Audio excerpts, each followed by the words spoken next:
Ассаламу алейкум, уважаемые телезрители, зрители, все, кто нас видит, слушает, смотрит.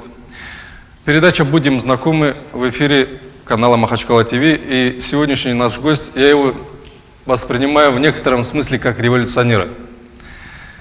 Революционера в хорошем смысле этого слова. Почему? Потому что этот человек в некотором смысле изменил вообще подходы к образованию в Республике Дагестан, можно сказать, и по всей России.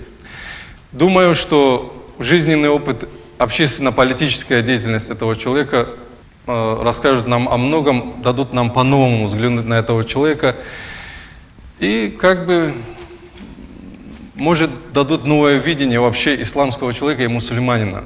У нас в гостях Садиков Максуд Ибн Хаджарович, ректор Института теологии и международных отношений, кандидат экономических наук, доктор философских наук, академик МАИ, вице-президент Северокавказского центра исламского образования и наук. Встречаем. Максуд Хаджи, еще раз приветствую вас. Ассаламу алейкум рахматуллах. Я вас представил здесь в некотором смысле как революционера.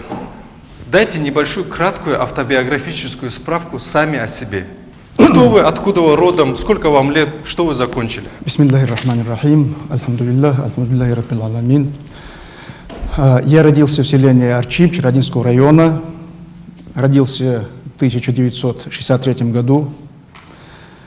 Отец мой Ибн Хаджар, в прошлом учитель, участник войны, из рода Мамадибира Орочи. Учился в селении, в Арчибе, закончил среднюю школу, закончил школу с медалью. До конца школы я не видел никакого другого места, кроме гор.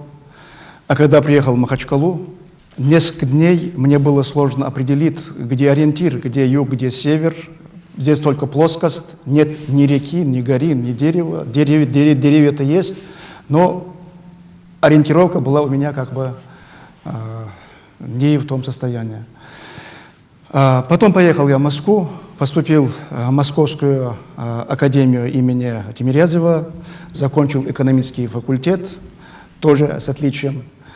Рекомендовали остаться в аспирантуре, закончил аспирантуру при академии, получил степень кандидата экономических наук, далее работал в академии, преподавал, далее поступил в Московский государственный университет докторантура по философии. А после этого занимался параллельно и научной работой, и учебной работой, был советником политического консультативного совета при президенте Российской Федерации, работал в Министерстве по делам Федерации национальной и миграционной политики в Москве, это федеральное министерство, 8 лет там руководил департаментом, и далее учредил институт теологии и религиоведения, и решил посвятить дальнейшие свои дела, дальнейшую свою жизнь, иншаллах, делам религии и делам образования, просвещения, науки. В общем, этот человек не случайно сегодня сидит в этом кресле. Скажите, пожалуйста, как мальчик из Арчиба попал в Москву? Вы сказали красный диплом, вы приехали в Махачкалу, у вас нету ориентиров, после этого вы сразу едете в Москву. Там же вообще никаких ориентиров, можно сказать. Почему именно Москва? Моя старшая сестра библиотекарь. Ага. И в детстве я очень любил все время находиться в библиотеке. А там были очень такие красочные книжечки, где Московский Кремль, Красная площадь и так далее. Я был влюблен в столицу Родины. Да, в эти картинки. И я приблизительно знал уже, где там что располагается, как располагается, что там это центр, это столица, что там есть известные учебные заведения. И была такая мечта. Приехал в Махачкалу, родители не знали, что я еду в Москву. Сел в поезд и поехал. У нас предыдущий человек, который был на передаче, он тоже сказал, что папа не знал, что он физиком должен стать.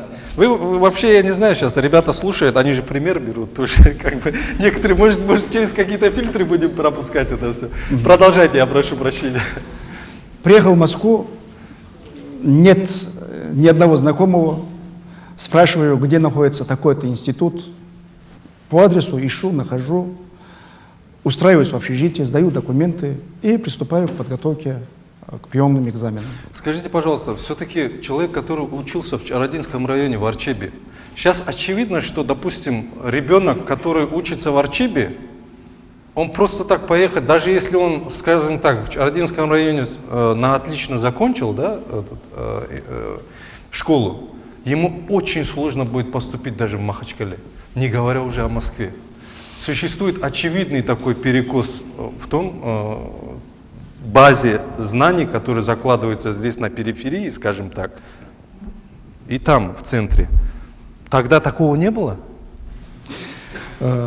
Тогда уровень знания и качество школы было совсем другое.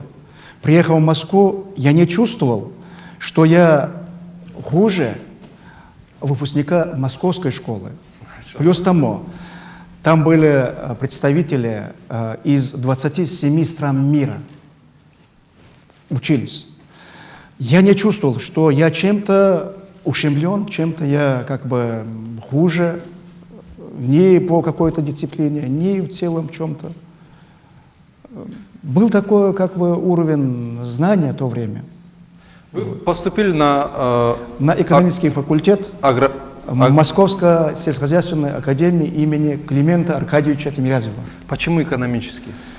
Потому что у меня была мечта познать, что такое вообще экономика, государство, вообще в целом жизнь. Тогда очень часто в школах говорили о Марксе, об Энгельс, Ленин, говорили, что вот они гении всего. Мне было интересно, в чем же гениальность этих людей и этих учений. И это можно было через или экономику, или через философию. Но экономика и плюс тому аграрная академия, она ближе к земле, к моим интересам. Там все же обучают, как устроить жизнь, как сеять, пахать, как управлять агропромышленным комплексом и страной в целом. Специальность моя – управление. Экономика, организация и управление. Вот, исходя из этих соображений, я и туда поступил. И действительно, все произведения вот этих классиков, так называемых, да, я прошел. И когда я не нашел ответа на тот вопрос, который я перед собой ставил, тогда я начал переходить к изучению философии и других отраслей наук. Ну, самым крупным и самым сильным учебным заведением вообще в России является МГУ. Я думаю, давай-ка попробую вот туда, может, там я получу ответы.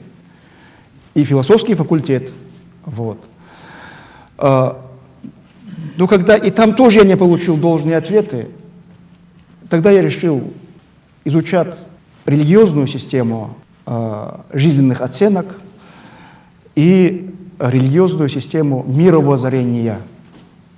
Вы вообще этим вопросом начали задаваться, ну, я вот пытаюсь понять, вот мне всегда интересно бывает разобраться, как человек задумывается о таких глобальных вещах, будучи подростком. Почему 16 лет человек заканчивает школу, 15-16 лет также. Откуда вот такой интерес?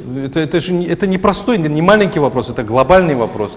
Вы не хотите стать, тогда-то понятно, бизнеса не было, ни космонавтом, ни летчиком. Что вас подтолкнуло к этому? Вот в детстве вообще фантазий бывает очень много. Когда в первом классе спросили, кем я хочу стать, как раз таки я ответил, что я хочу стать космонавтом. А потом в 4, 5, 6 классе уже я захотел стать не космонавтом, изучать жизнь, изучать, что же такое вообще вот, жить в современном обществе, в том понимании ребенка. Читали, имеется в виду, ну вот бывает, человек читает какую-то книгу, вот ему кто-то понравился, и вот он уже как бы выстраивает. Я читал очень много. Вот библиотека, о которой я говорил. Имеется в виду, вот на ваш детский ум, что-то, отпечаток же должно оставить, вот, какой-то такой сильный, что у вас именно вот... Ну, сложно сказать, что именно подтолкнуло. Что вы читали в детстве? Все подряд? Ну, во-первых, читал всю классическую литературу дагестанскую. На аварском языке художественную. Расула Гамзатова, Так. вот, Мусу Магомедова, Ахмедхан Абубакар, даргинский очень известный писатель. Значит, Фазу Алиева, других поэтов, Гамзата Цадаси, классиков и так далее, многие стихи и так далее, мы знали тогда наизусть. Дагестанская вот эта художественная литература вообще как в качестве урока это было? Конечно. Я просто в свою Конечно. бытность, я не помню, в своем детстве я не помню дагестанскую литературу, чтобы мы изучали, например. Может быть, тогда это было у вас? Тогда было. Да. Вот этот пробел я до сих пор на себе, например, чувствую. У вас, видимо, таких проблем еще не было. Нет. Скажем, как закалялась сталь. Отцы и дети. Эти книги я уже в 4-5 классе, уже я их прошел, читал, все. Люди в сознательном возрасте не могут это прочитать. И вот 4-5 это класс, все же как-то вот увлекало и как-то, вот, видимо, вот и порождало те вопросы, о которых мы сейчас здесь Какое говорим. качество вам больше всего, как бы, на ваш взгляд, помогло закончить и школу, и вуз с красным дипломом? Какое качество вот именно вас? Или вы, как вы его разрабатывали, или что? Ну, во-первых, я не ставил цель закончить с отличием, с красным дипломом. Просто у меня такая черта состязательности. Вот я думаю, слушай, как это так? Он может, а я не могу. Это во-первых. Во-вторых, интерес был к учебе, к предмету. Скажем, биология. Это была очень интересная для меня дисциплина. Я даже не читал эту книгу, мне было достаточно то, что мне говорит учитель. И постоянно я занимал первые места в олимпиадах, все прочее. То есть интересно было мне. Если нет интереса, ну вот как-то будет очень сложно. Скажите, пожалуйста, вот вы уехали в Москву, вам родители что потом сказали? Я пишу из Москвы, что я в Москве. Тогда телефона не было, мобильной связи тем более. Они не поверили. Потом я им оттуда отправляю бананы, посылку. Бананов. Тогда бананы вообще не были в Дагестане, а в Москве они были. И я их отправляю, вот зеленые бананы, думая, что пока вот прибудут в Дагестан, что они станут желтые, да, желтыми, да. Это было в ноябре. На зимние каникулы я приехал домой, показываю студентский билет, поверили, но еще поверили, когда они получили до этого бананы. Но бананы, они, значит, остались такими же зелеными. Они попробовали горькие. Ну и подумали, давай скоту. Отнесли и дали вот корове там и все прочее. Спрашивают, а что за, говорит, трава эта, которая вот, горькая? Зачем, говорит, ты отправил из Москвы эту траву нам?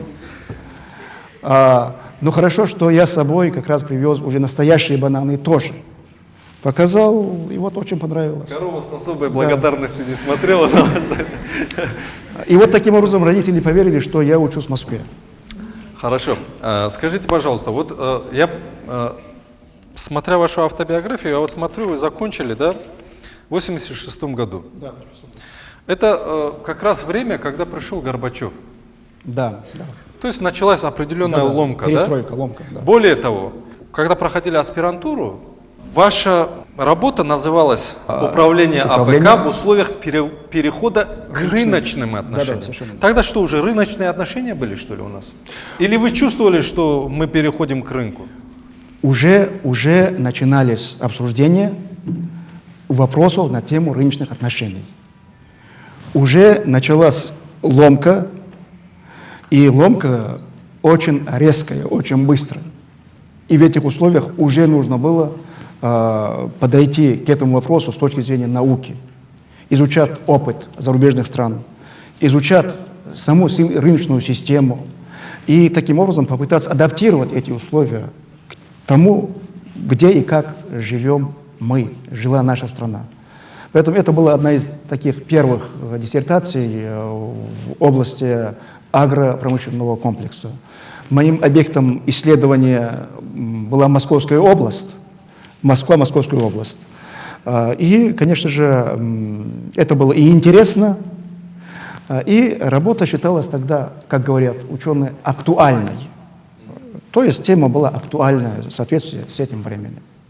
Скажите, пожалуйста, вот началась ломка. Понятно, что за один день там все не поменялось. Ну, молодой человек, который находится в Москве, да, а какие бытовые условия там тогда были? Имеется в виду, вам не тяжело было жить, тем более аспирант там и так далее. Вы женаты тогда уже были или нет? Как поступил в академию, через год я вернулся обратно сюда, поженился, забрал отсюда жену, поехал в Москву. А там как жили? Если просто молодые люди, да, они этот период жизни, это для них вообще что-то невероятное. И если применять к нашему времени, да, очевидно, что в Москве сейчас молодой человек, тем более, не то, что самому там жить тяжело, не говоря уже про хозяйку. Вы как жили там тогда? Во-первых, в то время жить было намного проще, чем сегодня. Это во-первых. Скажем, стипендия, 37 рублей, я получал повышенную стипендию, 60-70 рублей. Это было достаточно, чтобы содержать себя в течение месяца. Вот. Но я работал на 3 работах. Охранял, значит, объект, вневедомственная охрана, ночное время. Дальше, через полгода, как я поступил в академию, меня избрали председателем студенческого совета экономического факультета. Там тогда было 1500 студентов. И они жили в основном в общежитии. И я управлял этим общежитием. Жил в общежитии. И в целом я 17 лет жил в общежитии. Жил с семьей. Были и дети тоже. И я не чувствовал в чем-то ущемленность. И учился, и работал, и воспитывал. Ну, вроде бы все нормально. Хорошо, вы аспирантуру закончили, там дальше. У вас докторская приходится на 94-е, 96-е года. Да. Это период, когда всеобщий хаос уже в стране наступил. Откровенно уже, если говорить, хаос. Бизнес, кто-то в политику лезет, кто-то в бизнес лезет. То есть там за один день человек мог стать либо миллионером, либо от миллионера нищим. Вы в это время пишете докторскую и преподаете в высшей школе управления. Как вот это совмещать? Вам что, не интересно было бизнесом заниматься? Тогда такая зарплата, 94-й год, это все, это уже начались нули там и так далее. Деньги начинали менять, что-то, вот это все. Имеется в виду, вот это период, когда уже, скажем так, о стабильности можно было уже, можно сказать так, забыть. То есть мощная держава развалилась, а вы в этот период пишете докторскую. Как только вышел первый закон о предпринимательстве, я тоже как экономист тут же учредил одно из первых частных предприятий. Это предприятие называлось научно-производственное предприятие «Агропрогресс». Вот только-только параллельно начали заниматься бизнесом такие известные личности, как Ходорковский, Березовский и так далее. Я занимался этим года 3, и дело шло очень хорошо. Но когда я понял, если пойти дальше, то придется мне, значит, иметь отношения с очень разными силами. И когда я понял, что я не справлюсь работать вот в этих сложных условиях, я решил останавливать это дело и заниматься чисто научной деятельностью. То есть вы не смогли переступить через определенные принципы? Да, через принципы, которые мешали моим жизненным принципам. Вот как вы соблюдали эти жизненные принципы и каковы они были вот тогда? Ну, во-первых, чтобы создать бизнес, тогда, и как сегодня, надо было иметь дело с чиновниками, надо было иметь дело и со взяткой, надо было еще иметь дело с преступниками, Криминальными авторитетами. криминальными авторитетами. С ними тоже надо было иметь отношения. Там были еще и другие проблемы. Там нужно было получать и кредиты. Кредиты тогда были с очень большими процентами. Их надо было и отрабатывать, и так далее. А вот это все тянуть было очень сложно. Вы сказали кредиты, при этом подчеркнули, что у вас взгляд, отношение к кредитам и ко всему этому через время поменялось. То есть вы сейчас говорите как человек, имеющий понимание ислама. У вас тогда было такое понимание? Тогда было, Может быть, не такое, но как бы вообще... Тогда было понимание чисто экономическое, что вот этот процент порождает проблему общественную. То есть вводит общество в заблуждение, как Человека будто бы загоняет в угол. что-то создает, на самом деле реального продукта нет, есть только цифры, есть только бумаги.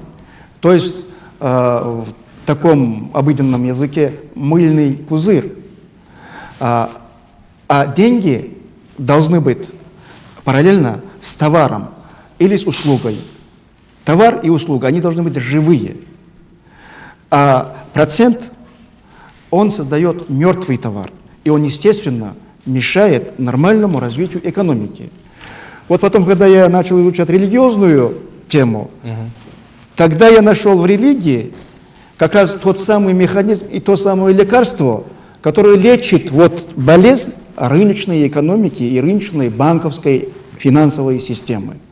Что мне было очень интересно. Тогда еще вы такого понимания не было? Нет. Потом вы к этому пришли? Да, потом я пришел. Хорошо. Потом, да. Сейчас мы подошли к тому моменту, когда вы являетесь сопредседателем и далее председателем общественного движения «Нур». Я вот смотрю вашу автобиографическую справку. Более того, ну там, правда, цифры, чуть-чуть разница. В одном месте в 99-м году баллотировались в Госдуму. Это второй написано раз. 21 место. В другом, в 97-м году. Да. В каком году вы и в таком, и в таком. Вот 21 место вы заняли? 97-й год был, это первые выборы, когда поучаствовали новые партии, движения, их было очень много. И мы создали первое общероссийское политическое движение, где есть слово «мусульманское». Тогда это разрешалось, а сейчас это не разрешают. Почему? Потому что по национальному признаку, по конфессиональному признаку запретили создание каких-то политических движений и участие этих движений в выборах. Тогда это разрешалось. Хорошо, цели и задачи? Да. Цели и задачи как раз значит, выявление и удовлетворение интересов мусульманской части населения Российской Федерации. Вот такую мы ставили задачу.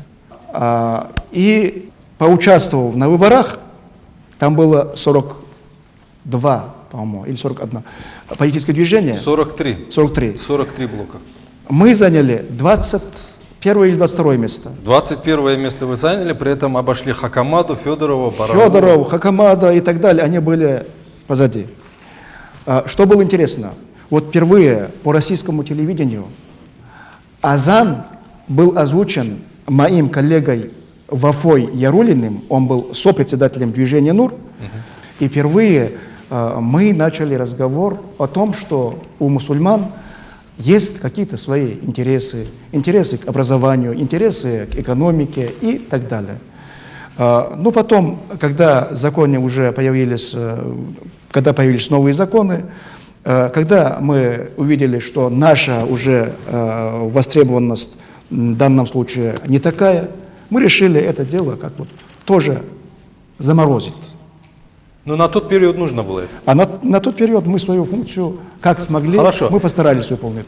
После этого вам начали предлагать, вот я смотрю, у вас Министерство национальной политики Российской Федерации, далее идет Министерство по делам Федерации и национальности Российской Федерации. После выборов вам предложили уже эти места? Вот после участия на выборах был создан политический консультативный совет при президенте Российской Федерации. Вот, я был членом этого совета. И там при этом совете были разные палаты. Я был в составе палаты внешней политической деятельности государства. Моим руководителем был Гавриил Харитонович Попов. Это бывший мэр города Москвы, первый мэр Москвы. Да, есть. Вот. А после этого была предложена должность и в Министерстве по делам национальностей. Вы знаете, я вот смотрю, вот когда анализирую вашу карьеру, да, вы достаточно хорошо сидели там в Москве, да, все нормально. У человека 2002 год, Министерство по делам Федерации, 2001-2003 новый ВПО, Духовно-гуманитарная академия, президент. Да. Теперь вы все оставляете в Москве, обжитой, сытой, уже такой как бы, ну, более-менее, все там понятно. И в 2003 переезжаете сюда в Махачкалу, становитесь ректором Института теологии и религиоведения. Что вас подтолкнуло к этому шагу? Оставить сытую Москву и приехать в такой Дагестан. Вы вообще в Дагестане как часто бывали вот в те периоды, когда 99-й, 90 вот, с 94 по 2000? Год один-два раза я бывал. Вот каникулы, я приезжал сюда. Ну, можно предположить только, что как вы, наверное, думали, папа, куда я попал, что за джунгли? Или вы сразу ехали в горы? Там все понятно, там все хорошо. Да, конечно, в горы. В горах все понятно, Приезжал там всегда в горы. хорошо, там всегда рады людям, там и так далее. Там, А в Махачкале я не оставался, я сразу отсюда приехал и поехал в горы, все. Вам комфортно было, хорошо было, когда с Москвы сюда переезжали? Было интересно, я скучал просто. Скучали? Конечно. Хорошо.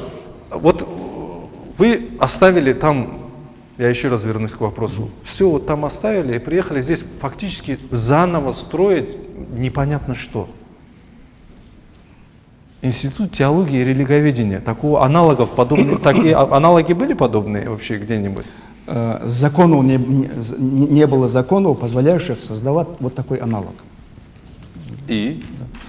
Почему именно вы, скажем так? Дело в том, что я, будучи в Москве, пробовал и что такое экономика, бизнес, пробовал, что такое и политика, и государственную должность, и понял, что, конечно, я могу оставаться там же еще год, 2, 10, но потом, в конце концов, я должен уходить с этой должности.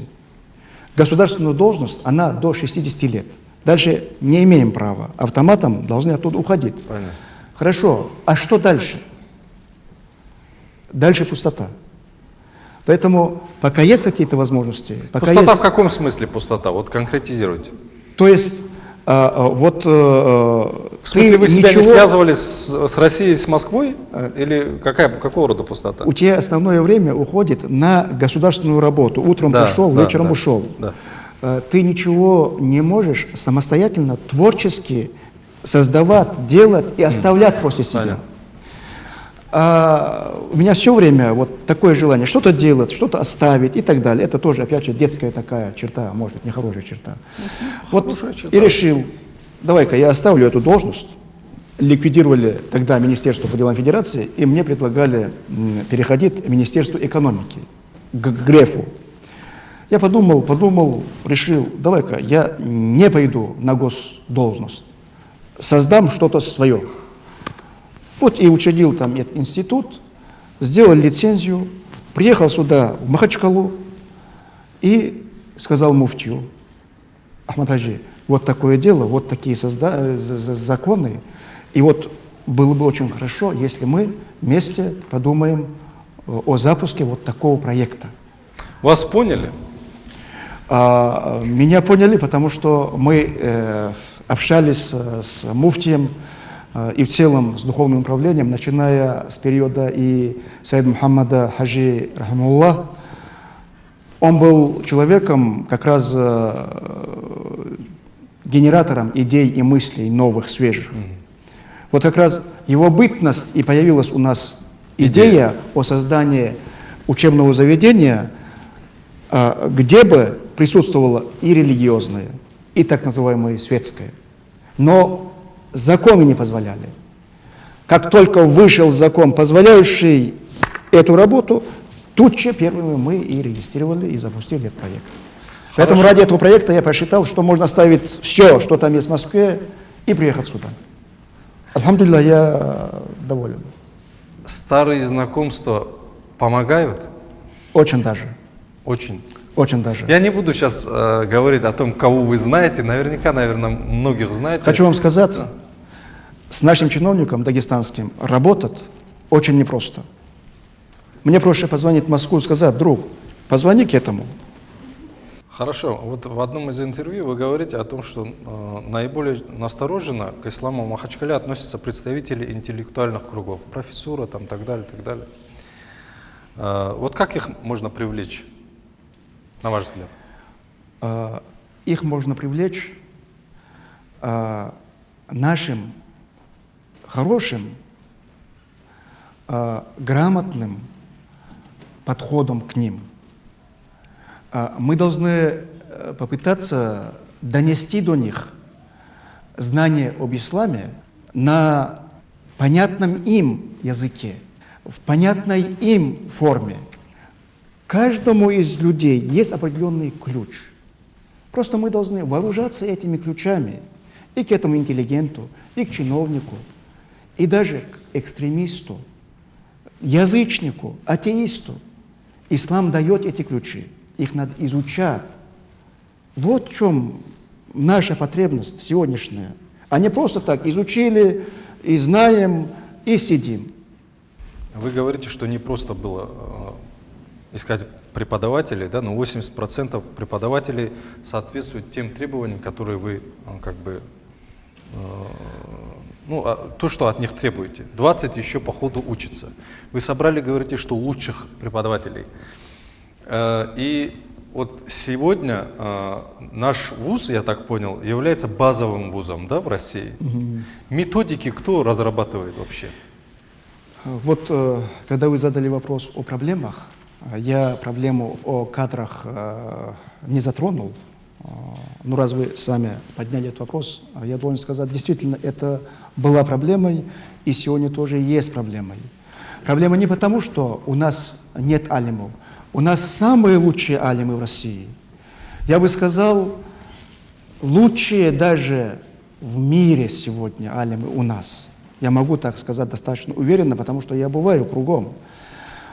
Но эти алимы не знают те самые светские технологии педагогической работы. Почему? Потому что их не обучали к этому. У нас были традиционные технологии. Теперь, когда им приходится переходить на новые технологии, нужно время. Они стараются, но так, как мы хотим, с такой скоростью, как мы хотим, не получается. Но иншаллах получится. Со временем как бы уже придут и будут как бы работать с ними, они будут в них, в их технологиях. Сегодня уже процентов 80, как вы сказали, алимы более-менее ведут работу в рамках той системы, которая нам нужна. Хорошо, вот как поделен учебный процесс? Мы уже плавно перешли непосредственно к институту. Естественно, это любой человек, который нас смотрит, он хочет немного узнать об институте, о подходах там и так далее. Вот в одном из интервью вы говорите 50% светским дисциплинам, 50% отдано духовным. Так же остался баланс или все-таки... В рамках института мы готовим теологов, лингвистов, международников и экономистов. В учебном плане подготовки теолога 50% религиозной дисциплины, 50% светской дисциплины. Мы не имеем права отменять вот эту как бы балансировку, эту структуру. Это госстандарт. Понятно. А экономисты, лингвисты, международники по госстандарту, в принципе, им не полагается давать там религиозную составляющую. Это наше изобретение. Мы нашли законные основания внедрить туда основы религии и другие дисциплины, которые необходимы для их кругозора и для их работы будущей. Там в рамках 25-30% в учебном плане Это тоже религия, религиозная культура, религиозная, значит, теология. Вы сейчас сказали об основах религии, я, может быть, немного в сторону отойду. В одном из интервью вы сетуете о том, что основы религии не преподаются в школах. Вы серьезно считаете, что их хорошо было бы преподавать в школах? Если мы хотим обеспечить безопасность общества сегодня, если мы хотим обеспечить безопасность мировоззрения нашего ребенка, то это необходимые условия, ибо идеологи, значит, сект работают очень хорошо, они вооружены очень сильно, и они работают не в школе, не в детском садике, они работают на улице, дома, чтобы хоть чуть-чуть обеспечить понимание и противостояние этим идеологиям. Необходимым условием сегодня является как раз знание основ и ислама, и других религий тоже. Это Хорошо. необходимо. Сейчас мы подходим к вот этой наболевшей проблеме, острой такой, может быть, немного. Как вы собираетесь вот отсечь тех людей, которые придерживаются, мягко говоря, прямо противоположных взглядов? Еще вопрос. Мы говорим о том, что государство поддерживает, правильно же? Нет такого момента, что государство потом начнет навязывать определенные дисциплины, определенных алимов, определенное видение и определенные книги. Почему? Потому что придет какой-то, нет, не потому что государство плохое или президент, придет чиновник, у которого видение, он не понимает, но ему кажется, что вот так было бы хорошо. А как мы предохранимся от этого? Где этот барьер, который не даст им это сделать? Где есть у нас для этого технологии какие-то? Значит, как отсечь тех людей, которые как бы вооружены другими идеологиями? Отсечь знанием. Когда они будут иметь реальные, объективные, правильные знания о религии, тогда они сами отсекутся, если они ищут знания действительно ради Аллаха. А если они выполняют какой-то заказ за деньги, за должность, то в этом случае их отсечь знанием невозможно. Отвечая на второй ваш вопрос, Так. не будет ли государство навязывать преподавателей, какие-то учебники и так далее. Вот госстандарт – это, в принципе, есть определенное навязывание. Скажем, по госстандарту полагается преподавать эту дисциплину, эту, и по каждой дисциплине дается определенное время. Даже дается определенная литература. Мы должны выбирать учебник из предложенного списка. Это по светским дисциплинам. Что касается по религиозным дисциплинам, государство у нас просит, пожалуйста, дайте нам структуру дисциплин, дайте нам время, необходимое для преподавания этих дисциплин, дайте нам названия книг, по которым будете преподавать. И, пожалуйста, вы сами же разрабатываете учебники и учебные пособия по исламу не только для вас самих, для России в целом. То, чем и занимается Северокавказский университетский центр исламского образования, науки и образования. То есть это право пока за нами. Если мы сегодня воспользуемся этим правом как положено, все будет нормально. А если нет, естественно, кто-то там в Казани разработает книгу, и нам придется эту книгу включить в учебную программу. Максут Ажиев, я когда задавал этот вопрос, я его не случайно задал. Почему? Увидев представителей, я же говорю, властных структур в мечети, я обрадовался. Алхамдулилля, все хорошо.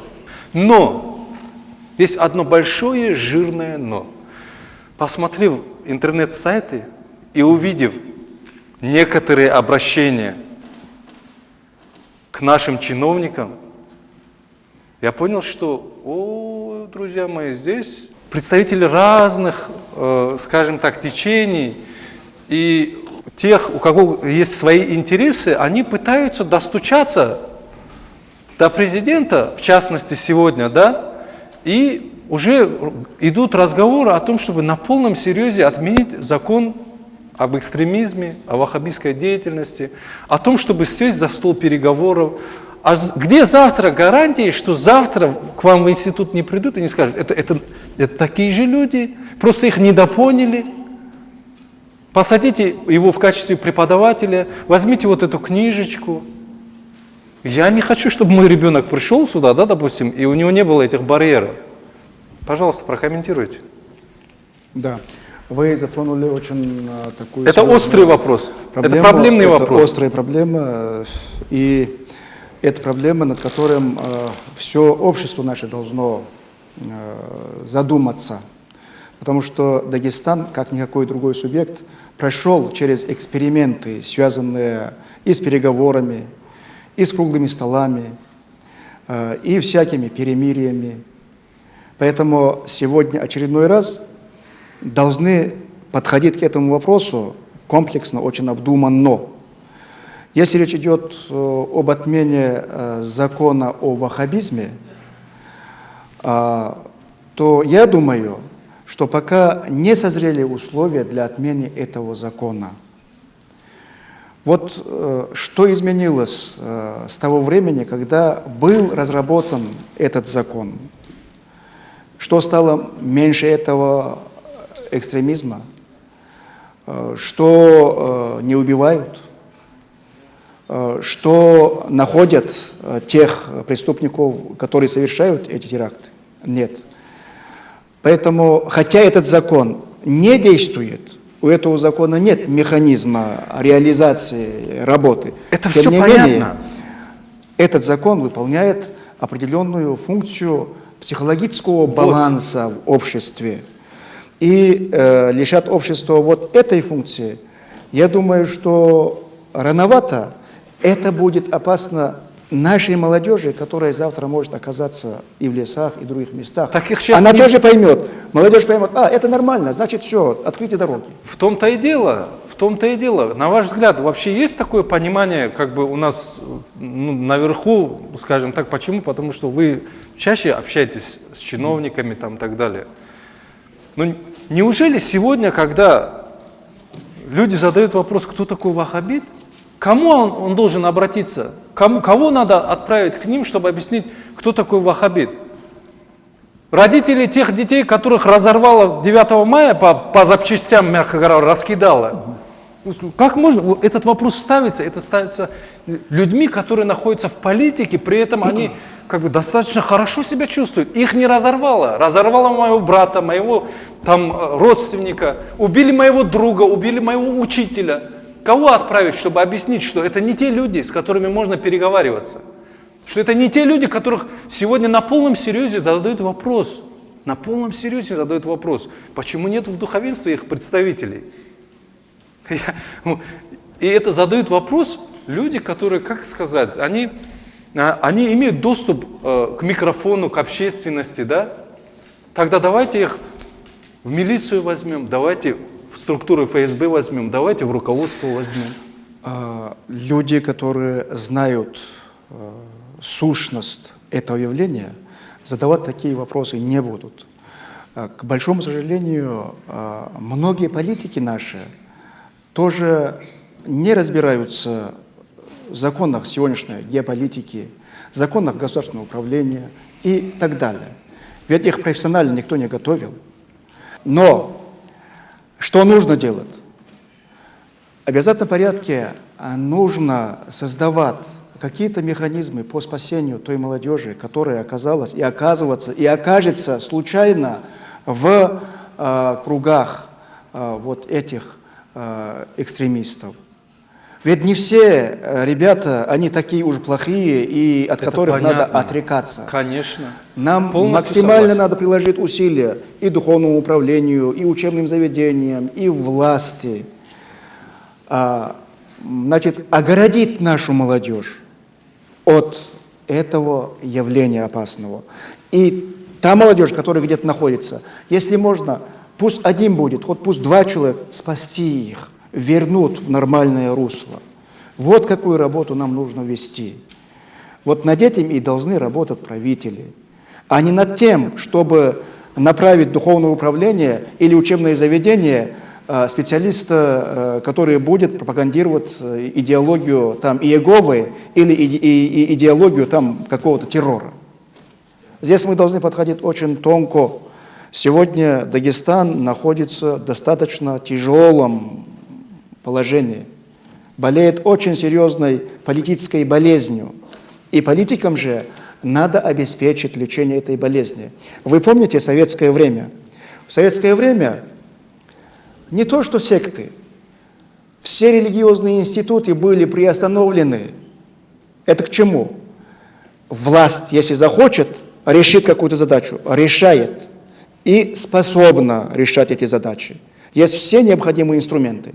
И сегодня тоже, если власть поставит перед собой цель, приостановит вот такую конфронтацию в обществе и сеянные вражды в обществе, государство способно этого делать. Хорошо. Это функция государства. Хорошо. Какие у нас перспективы вообще? Вообще будущее у нас какое? Альхамдулилlah, перспектива у нас очень хорошая. Нас создал Всевышний. И создал Он нас не без перспектив. Что явилось причиной, в связи с которой вы смогли преодолеть барьеры и уехать в Москву один и добиться таких результатов? Ведь самому это было бы сложно. Была какая-нибудь поддержка? Я не знаю, какая поддержка. Была очень мощная поддержка Всевышнего Аллаха, Субхану ва Тааля. Вы когда-нибудь получали двойки? Да, получал двойки. По какому предмету? Это была двойка по математике. Ага. Я пришел неподготовленным на урок. Это было в 1 классе. И мне было очень больно. Вы ставили себе цель в жизни стать ректором института? Причем своего же института? Нет, я не ставил такой цели. Я и не мечтал. Вы показывали двойки родителям, когда получали? Их у меня не было, поэтому... Ну а вот эту двоечку показали родителям? Да, обязательно. По математике? Обязательно показал, и мне было очень стыдно. Какая была реакция? Ну, отец у меня очень добрый человек. Он говорит: сынок, говорит, не плачь, ничего, говорит, страшного. Ага, хорошо. Ну, учись, говорит, так, чтобы больше не получал. Он сам в свое время был педагогом, и он подошел ко мне очень так, стимулирующе. С такими способностями и таким искренним намерением помочь исламу, не думали ли вы о том, чтобы изучать исламские науки? Я мечтал об этом, и в детстве, если бы я знал, что есть какие-то учебные заведения, куда можно поехать, получать знания, я точно, иншаллах, пошел бы туда. Но я не знал об этом. Я узнал об этом тогда, когда я закончил академию в Москве. Я узнал, что там где-то в Бухаре или где-то есть какие-то институты. А потом я узнал, что у нас же здесь есть алимы, которые являются признанными, великими учеными. Только тогда я узнал. Вы сейчас дарсы берете вообще какие-нибудь? Да, да, дарсы беру, но не так, как я хотел бы. Хорошо. Мы должны учиться. Там был вопрос, как вы вступили в тарикат. В 1997 году я приехал из Москвы как раз по вопросам того самого политического движения, которое должно было участвовать на выборах. Приехал сюда, и мои знакомые сказали, что у нас в Дагестане есть шейхи. Я спрашиваю, где, какие? Надо, говорит, поехать. Хорошо, поехали. Только подъезжаем Чиркей, человек, который рядом со мной в машине, говорит: вот ты, говорит, должен делать это. Я спрашиваю: а почему я должен делать? Ну, так, говорит, принято. А почему так принято? Ну, вот так, говорит, полагается, такой адаб, вот это такой-то шейх. Я подождал, подумал, пойти, не пойти. А там изнутри идет такой сигнал: обязательно пойти. Я говорю: поехали. Поехали, приехали. А там шейх, вот, очень интересная атмосфера. Вы себе шейха каким представляли? Ну, вообще у меня не было там времени, чтобы подумать даже, какой он должен быть. Не, ну до того, как человек идет, некоторые представляют, там вот он должен такой какой-то высокий, такой в плаще, в папахе, такой, имеется в виду, такой такого какой-то. представления у меня не было. Просто у меня Земли, которой не касается. родители в семье же у нас было какое-то понимание шейх, устар и так далее. Это было у нас. Ну все, да. Но да, то, всё что логично. в Дагестане сегодня есть шейх и можно к нему зайти, этой мысли у меня не было. Вот как раз тот момент я имел первую встречу с шейхом, и тогда... соблюдать определенную этику, человек, который имеет определенные, ну как бы скажем так, регалии, да, ему сложно бывает как бы вот это себе перебороть. Вы себя на этом не поймали? Да, было сложно. Ну, скажем, надо, говорит, целовать руку. Я спрашиваю, больная тема, давайте. Да. Я спрашиваю, а что целовать руку? Потом ты, говорит, должен сидеть молча там и так далее. Хузуры. Я спрашиваю, что такое хузур? Ну и так далее. Были вопросы. Но когда туда я вошел, увидел эту атмосферу, увидел шейха, все вопросы у меня отпали. Потому что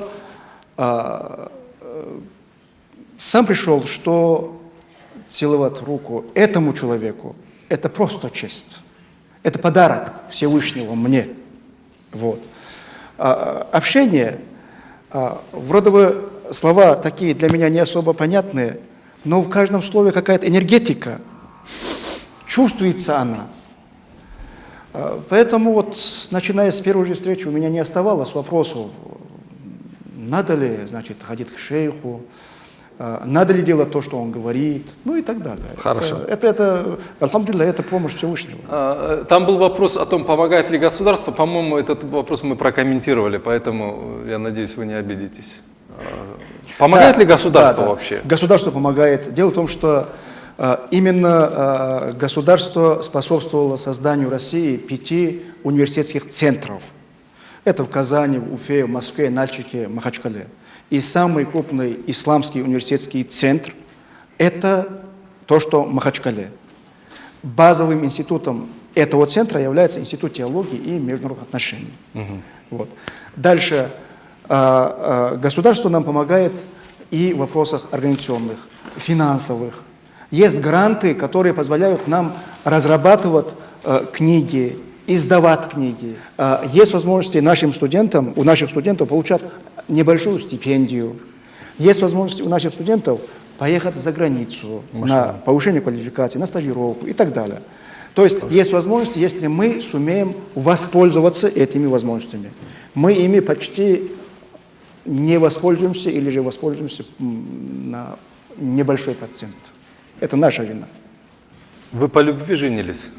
Ну вообще у нас такая Нет, традиция. вы знаете, учитывая то, что эта молодежь вот сейчас сидит, да, я думал его отложить этот вопрос, потом все-таки задал. Нет, хороший вопрос. Почему? Потому что это сейчас больная тема. У нас в горах, скажем, вот есть такая традиция, такой обычай. Вот родитель подбирает и невестку, и так далее. Мне предложили родители.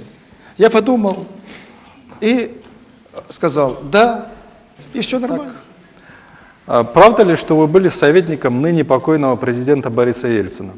Да, я входил в политический консультативный совет президента Ельцина.